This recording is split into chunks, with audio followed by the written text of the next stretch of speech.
सांस्कृतिक महासंघका अध्यक्ष प्रेम अधिकारी विशिष्ट अतिथि महानुभावहरू सम्पूर्ण तपाईले पनि हुनुहुन्छ विशिष्ट अतिथि महानुभावहरू पुस्तकका लेखक साथीहरू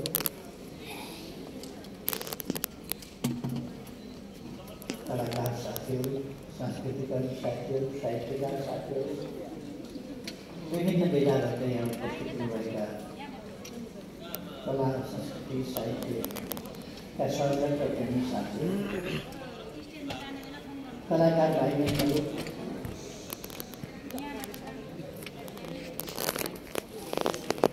लगायत सम्पूर्ण महानुभावहरू आज राष्ट्रिय जनसांस्कृतिक महासंघ 9 राष्ट्रिय महाधिवेशन भव्यताका साथ यहाँ आयोजना गरेको छ। यस अवसरमा म खुसी व्यक्त गर्न चाहन्छु। धेरै सफलताका उतार चढावका वर्षहरू यस संस्थाले देखेको छ। धेरै ठुलो योगदान यस संस्थाले गरेको छ। थुप्रै सर्जकहरूलाई यस संस्थाले जन्माएको छ। यस संस्थाले जन्माएका सर्जकहरू आज यसै संस्थाको सिमानाभित्र मात्रै हो विभिन्न ठाउँमा पुग्नुभएको छ। विभिन्न ढङ्गले आफ्नो स्थान पनि बनाउनु भएको छ। यसलाई जन्म दिने साथीहरू, यस संस्थालाई जन्म दिने साथीहरू कोही अझै क्रियाशील हुनुहुन्छ, कसैलाई उमेर अवस्थाले साथ नयाँ नयाँ साथीहरू जन्मिनु भएको छ। यसलाई एउटा अनवरत निरन्तरता यसमा म अहिले सुरुमा मैले भने मलाई खुसी लागेको छ। म खुसी व्यक्त गर्न चाहन्छु। तपाईँहरूले प्राप्त गर्नुभएको सफलताको निम्ति म बधाई भन्न चाहन्छु। तपाईँहरूले असाधारण सफलता प्राप्त गर्नुभएको छ। आज सजिला दिनहरूमा भनेको सजिला दिनहरू पनि तपाईँहरूलाई सजिला छैन। कस्तो अप्ठ्यारो दिन आएको छ। एउटा मन परेको कलाकारलाई मन परेको कुरा गर्नुभयो भने एउटा ह्यान्डसम बोयलाई ह्यान्डसम बोय छ खेल्न आए राम्रो हुन्छ, कलाकार भए राम्रो हुन्छ भन्दा पनि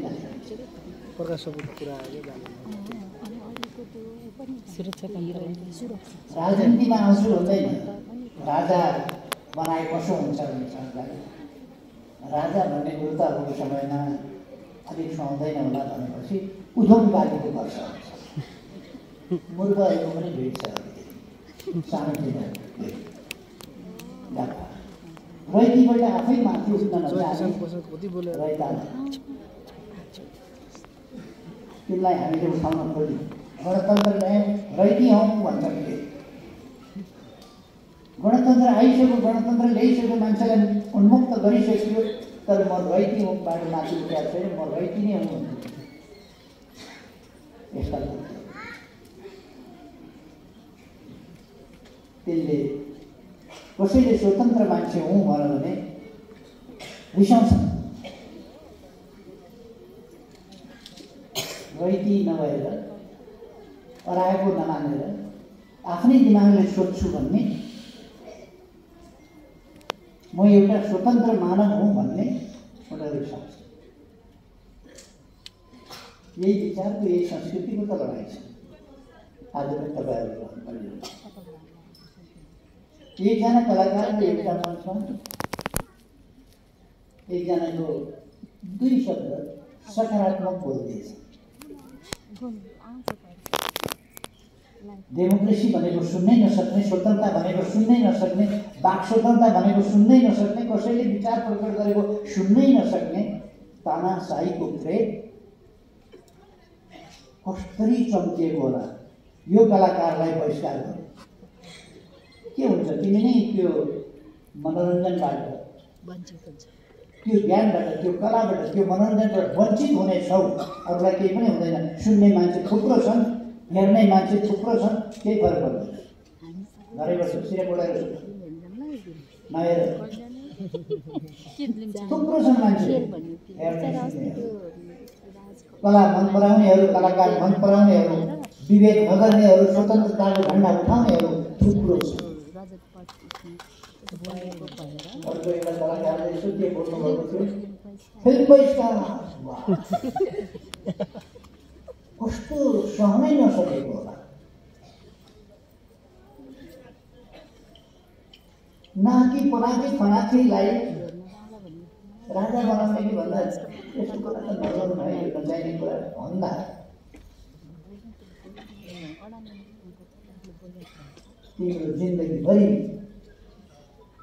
तिम्रो जिन्दगीभरि बहिष्कार गरेर पुग्छ।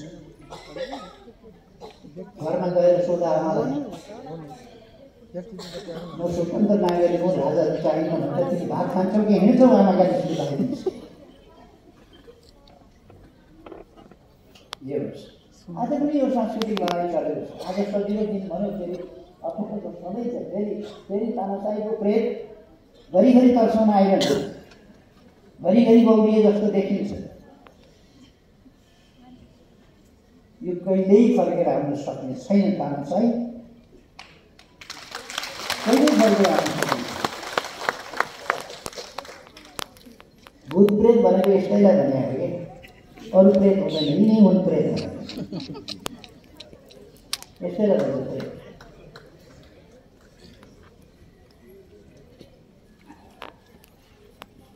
तपाईँ कलाकार साथीहरूलाई सबैलाई भन्न चाहन्छु, त्यसो भनेर तपाईँहरूले आफ्नो स्वतन्त्र विचार, स्वतन्त्र चिन्तन, कसैका बहिष्कारका धम्कीले, कसैका दमनका धम्कीले कुनै पनि हिसाबले स्वतन्त्रता छोड्न हुँदैन। र हाम्रो समाजको शिष्टता, मर्यादा, भद्रता, त्यसलाई पनि मर्न दिनु हुँदैन। त्यसलाई पनि कायम राख्ने, जीवित राख्ने र यस्ता असभ्य तत्त्वहरूबाट संस्कृति जोगाउने काम पनि तपाईँ जसै कलाकार। कोही मान्छे पनि, एउटा मान्छे पनि मन पराउन नपाउने। अब बिहे पनि यिनीहरूले भनेअनुसार गरिदिनु पर्ने, लग गर्नु पनि नपाइने क्या। फलानालाई किन मन पराइस्, फलानीलाई किन मन पराइस्, यिनीहरूले तोक्ने भए क्या। उनीहरूको हुलमा नपुगेका व्यक्तिलाई बहिष्कार। यस्ता कुराहरूसँग आजको सजिलो भनेको समयमा, स्वतन्त्र आएको समयमा पनि कलाकारहरूले झेल्नु परेको हामी देखिरहेका छौँ।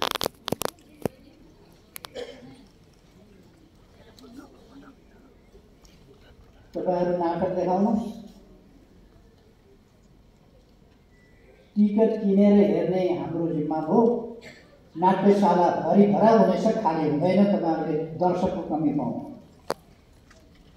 तपाईँहरू सिनेमा लगाउने हाउसफुल गरेर हामी हेर्नेछौँ। राम्रो सिनेमामा बहिष्कार गर्ने प्रेतहरूको झुन्ड सानो छ, यो हल्ला मात्रै ठुलो। चारवटा स्याल कराउँछन्, राति हुँदै बनै भन्किए जस्तो कराउनु पर्छ। चारवटा स्याल धेरै छैन।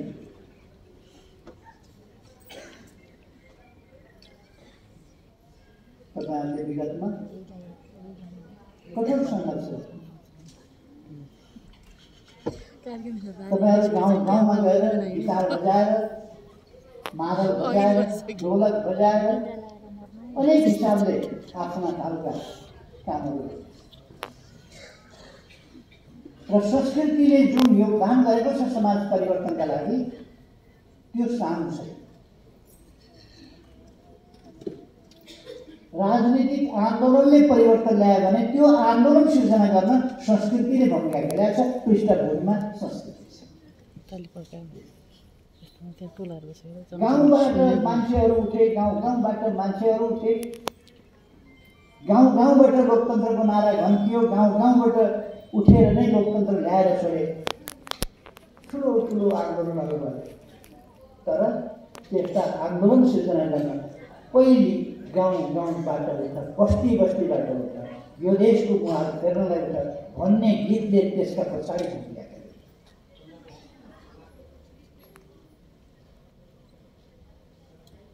देशलाई माया गर्नेहरू, जनतालाई माया गर्नेहरू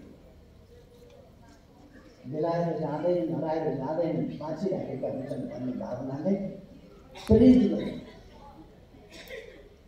यस्ता अनेक छन्।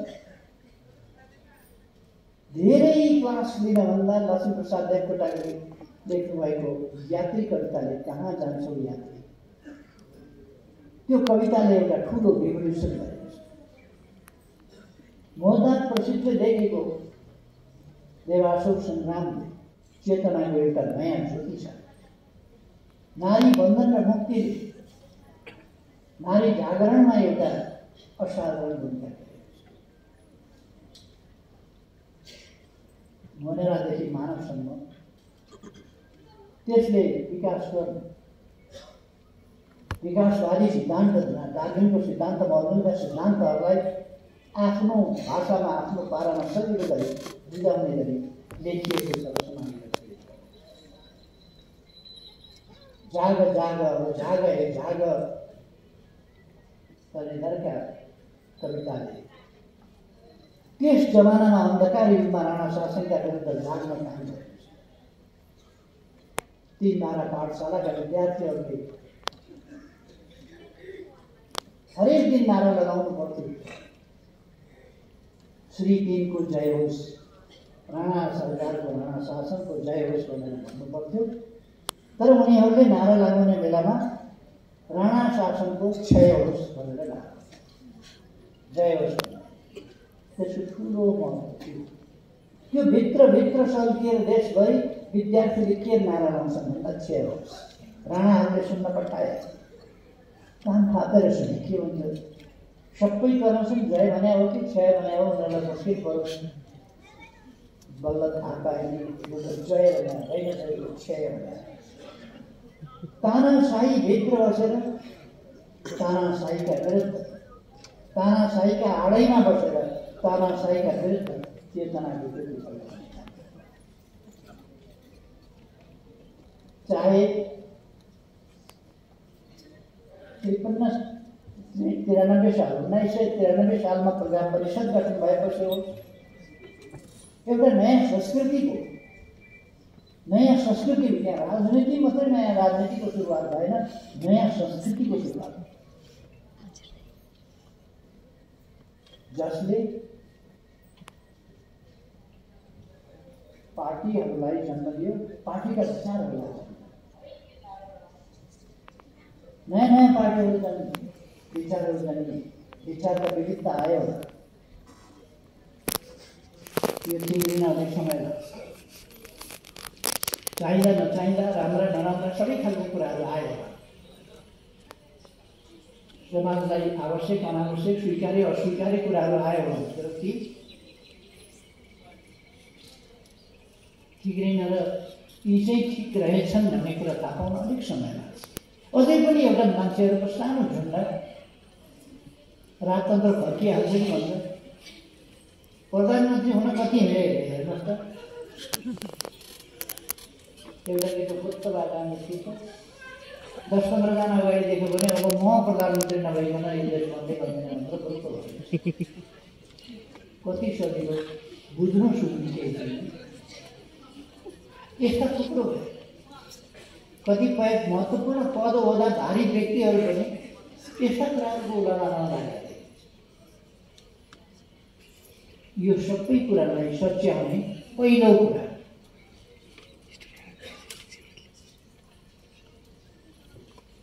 यो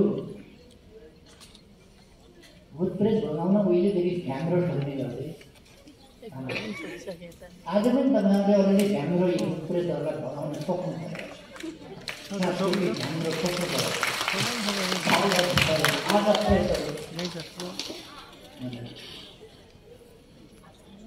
अब खरानी कार्य के होइन, विचार कार्य के हाल्न परेको छ, यो रेखी बाहिर भयो भित्र अड्दैन केवल बाहिर विचार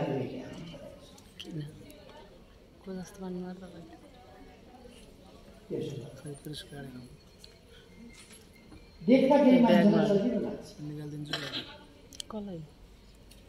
संस्कृति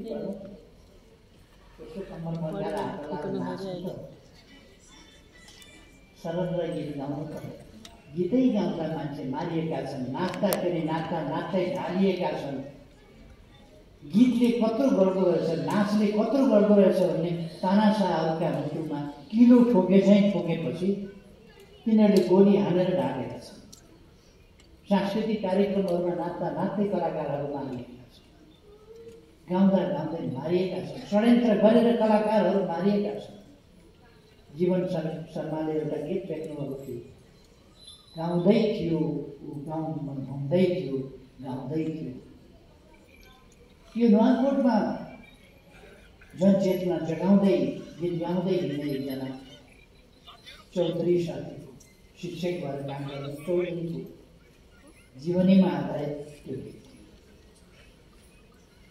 उनलाई षड्यन्त्र गरेर मारियो पञ्चायतले हत्या गर्यो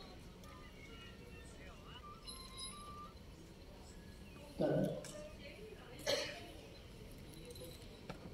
यो विकास र परिवर्तनको गति कहिले अलिकति स्लो जस्तो होला तर यो अगाडि बढ्छ यो अगाडि बढेको छ सफलताका साथ अगाडि बढेको छ तपाईहरूले गाउँदा गाउँदै अगाडि साथीहरू हुनुहुन्छ पञ्चायत कालमा गाउँदा गाउँदै पञ्चायतहरू राजतन्त्रात्मक प्रणालीमा गाउँदा गाउँदै राजतन्त्र ढालियो गाएरै ढाल्यो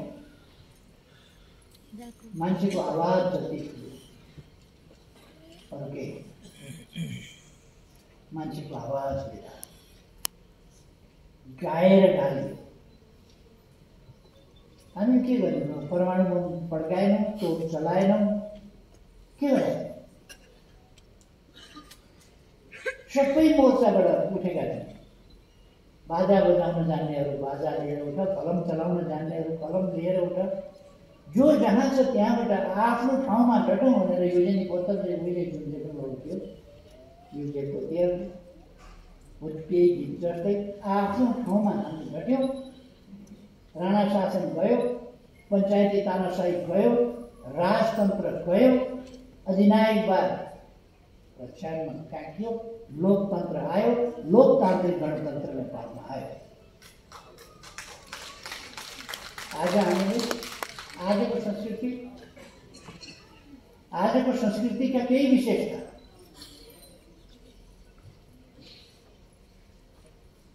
संस्कृतिमाथि अलिक ज्यादती गर्नु हुँदैन अलिक बलजफ्ती गर्नु हुँदैन संस्कृतिलाई सजिलो सम्झाउनु अगाडि ज्यादती नगरी कोछाट गर्नु हुँदैन कोछाट गरियो भने अलिक छेउमा नगर्दैन सजिलोसँग अगाडि जान दिनुपर्छ बग्न दिनुपर्छ र बग्न दियो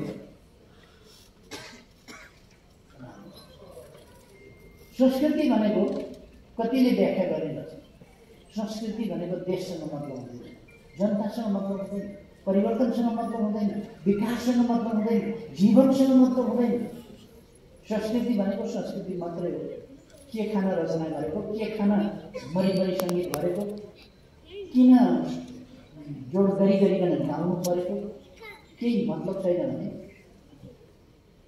सम्झना भएको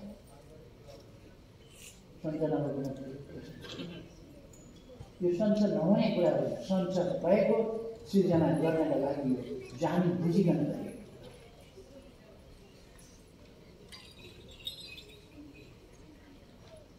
त्यसो भए हाम्रो संस्कृति हाम्रो सोच संस्कृतिको सोचको विभिन्न उपस्थ हाम्रा आकाङ्क्षाहरूको उपस्थ यथार्थहरूको व्याख्या गर्छ यथार्थहरूलाई प्रतिबिम्बित गर्ने कुरा त्यसलाई अझ सुन्दर बनाउने कुरा त पेन्सिल स्केचलाई कलर गरेर मल्टिडाइमेन्सनल बनाएर त्यसमा डाइमेन्सनहरू भरेर पेन्सिल हाउसलाई डाइमेन्सन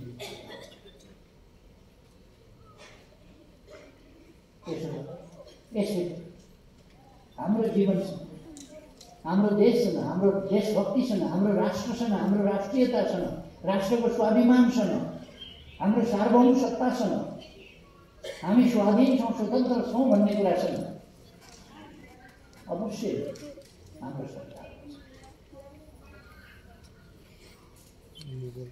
यो खाना लाउन पाउनुपर्छ बस्ने हो पाउनुपर्छ भन्ने पनि गीत छ भोक कहिल्यै नलागेका मान्छेहरू भोक लागेका मान्छेहरूले थाहा पाउँछन् खाना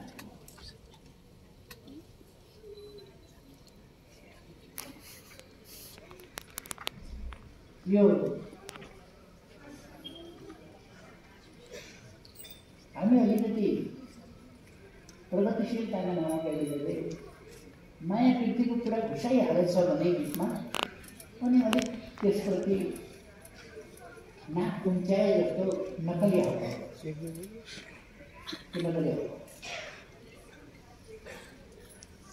माया प्रीतिका मान्छेहरूको हुन्छ अनि त्यो कुरालाई अस्वीकार किन राम्रो लाग्छ स्वाभाविक टोपीका राम्रो लाग्छ फुल राम्रो लाग्छ ओइलाएको फुल ताजा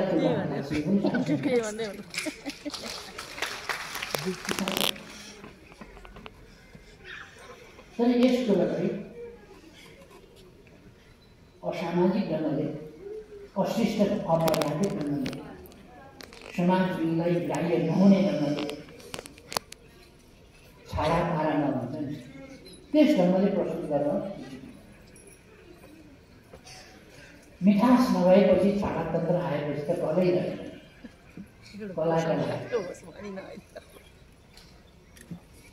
कलाका लागि त्यसभित्र मिठास चाहिन्छ त्यसभित्र अलिक प्रतीकात्मक अलिक बिम्बको प्रयोग गरेर अलिक अन्य प्रकारका उपमाहरू दृष्टान्तहरूले सदृश्य चिजहरूले त्यसलाई प्रतिनिधित्व गरायो भने शुद्ध सुनिन्छ सोझै भनौँ भने कुरा हुन्छ कलात्मक पाराले भयो भने कला मिठास भरेर गायो भने गीतैको कुरा पनि सोझै गायो भने गीत हुन्छ कुन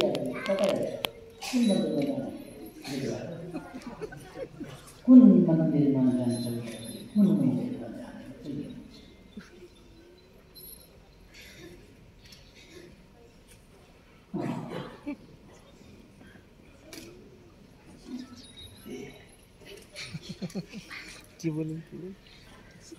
समय जति नाच्ने हेरेर बिताउने अनि आसनमा बिताउने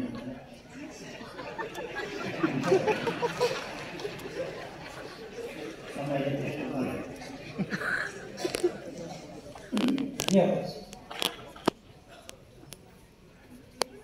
उनीहरूलाई म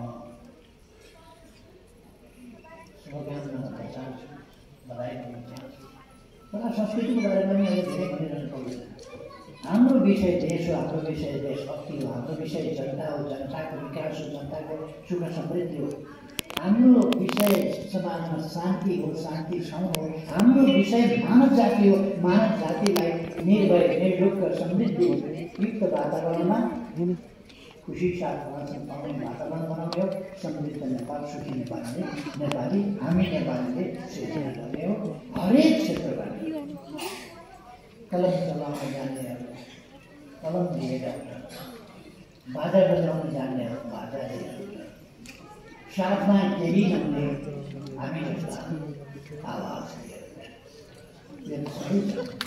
त्यस कारण तपाईँलाई हेरेर तपाईँलाई आफ्नो ज्ञान अगाडि बढाउनुहोस्।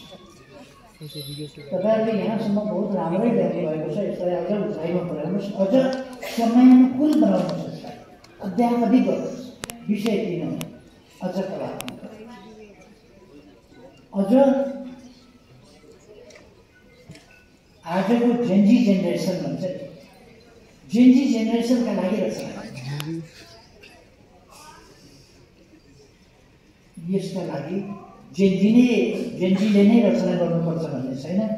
जेनजी जेनेरेसनका लागि अघिल्लो जेनेरेसनले पनि रचना गर्छ। तर रचना जनसङ्ख्या सबभन्दा बढी जुन छ त्यसले अब आउने पिँढी जुन छ त्यसले रुचाउने भाका शैली तरिकामा सही कुरा तपाईँले औषधि पाउँदाखेरि सुगर कोटेड गरेर पाउँछ। औषधि पनि त यसै खान मिठो हुँदो रहेछ। औषधि नै खाँदाखेरि पनि नमिठोलाई छोपेर कि त क्याप्सुल बनाएर खुवाउनु पर्दो रहेछ, कि त बाहिर कभरमा गुलियो राखेर खुवाउनु पर्दो रहेछ, अथवा नमिठोपना हटाएर खुवाउनु पर्दो रहेछ औषधि पाउँदाखेरि। तपाईँ औषधि नै खुवाउँदै हुनुहुन्छ र तपाईँहरूले मिठासपूर्ण ढङ्गले औषधि खुवाउनुहुन्छ। तिनी औँला कसरी सट्ट मिलाएर नचाउनु, तिनी हात कसरी मिलाएर नचाउनु, तिनै खुट्टा कसरी मिलाएर, तिनै स्टेपहरूलाई कस्तो आकर्षक बनाउनुहुन्छ, त्यही कमाउनु कसरी राम्रो मिलाएर गीतको तालसँग बाजाको तालसँग त्यसो गरेपछि सुनु लाग्ने गीत हुन्छ, सुनु लाग्ने नाच हुन्छ, नृत्य होस्। सुनु लाग्ने भित्र तपाईँले देशका आवश्यकता, नयाँ युगका सन्देश, हामी अगाडि जाने बाटो, हाम्रो समाजलाई जस्तो बनाउनुपर्छ त्यसका चित्रहरू तपाईँहरूले त्यो सुमधुर तरिकाभित्र त्यसरी प्रस्तुत गर्नुपर्दछ, गर्नुहुन्छ भने मैले ठानेछु। त्यसका लागि तपाईँहरूले आफ्नो एकतालाई ध्यान राख्नुहोस्, एकतालाई अगाडि बढ्नुहोस् र तपाईँहरू आगामी युनिभर्सिटी पनि त्यति गरी एकताबद्ध भएर बनाउनुहुन्छ भन्ने मैले विश्वास लिएको छु। तपाईँहरू एकताबद्ध भएर यस सुकर्ममा लागेपछि छेउमा बसेर कराउनेहरू अचम्म लाग्छ। बौलाको जसको खुट्टा भेट्यो त्यसको टोक्ने, जसको यता फर्क्यो घुमाउ गरेको छ, उता फर्क्यो घुमाउ गरेको छ, उसलाई भेट्यो। सुरक्षा पञ्च कलाकार कति राम्रो बनाएछ हेर्नुहोस् त, राम्रो अनुहार छ, कलामा आयो हुन्छ। नराम्रो कुराले रिसाउनु र गाली गर्नुपर्ने तिनीहरूको किन्नुपर्थ्यो, त्यति राम्रो बनाएछ। म पनि सुझाव दिन्छु, ती बाबु कला क्षेत्रमा गयो भने कला आउँछ भने सिक्यो भने राम्रो। अब राजा हुने सपना देख्यो भने सपनै सपनामा जिन्दगी जान्छ। त्यसैले गलत केही मान्छेहरू कराएर सही बाटो हुने ढुक्कले अगाडि बढ्नु चाहन्छु। यस नौ अधिवेशनको फेरि एकपल्ट सफलताको शुभकामना भन्न चाहन्छु। ती पुस्तकहरू रचना गर्ने साथीहरूलाई धन्यवाद भन्न चाहन्छु। ढाकावाला भाइ बहिनीहरूलाई धेरै धेरै धन्यवाद भन्न चाहन्छु। सबैमा धेरै धेरै शुभकामना साथ मलाई निकै ढिलो भएको हुनाले म स्टेजबाट त्यता कुर्सीतिर नभइकन पाटातिर लाग्छु।